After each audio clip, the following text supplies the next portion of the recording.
But when it comes to grief, grief isn't only we experience grief on so many different levels, right? And then on a Mhm. communal level, where we tend to deal with ambiguous grief, which is grief without closure, like that from systematic violence and or fractured relationships. How does your work provide a sense of resolution or peace when traditional closure isn't possible?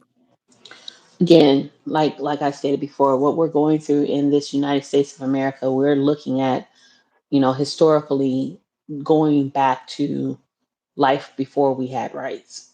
When it comes down to Roe v. Wade, women's right, black people's right, immigration rights, like this Mhm. this is unprecedented amount of changes that are happening. When we have to look at the reality of what's happening in Haiti, we got to look at the deportations of the immigrants in the United States of America, in droves. This is constantly ongoing because Mhm. they're now losing their lives that they once had. Even us here in America, and we're dealing with evictions, high increased rent, not enough jobs, people being laid off. All of these things are out of our control. Yeah, We can't do nothing about it, yeah. right? And and what I do in theta healing is I give you back your power and give you back the remembrance of knowing that at the end of the day, when all of these things are falling away Mhm. around you, the only thing you can control is you. Yes. That's it. Yeah. And I help you understand where that control lies.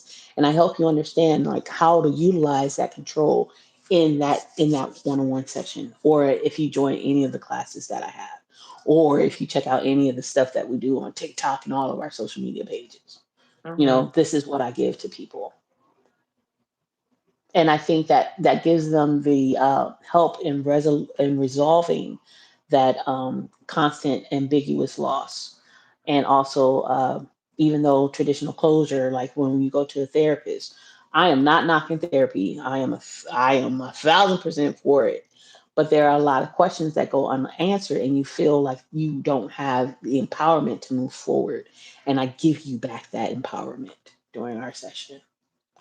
Therapy is a great tool. I advocate for it. A tool, not a solution. I think a lot of us tend to go into therapy wanting our therapist to fix it. But in all honesty, it's a tool that you have to utilize outside of that room on your day to day life to actually feel and see the growth because of you Mhm. being and having the connection with the therapist to process the grief, right? And everything else that whatever it is that we're wanting to heal from.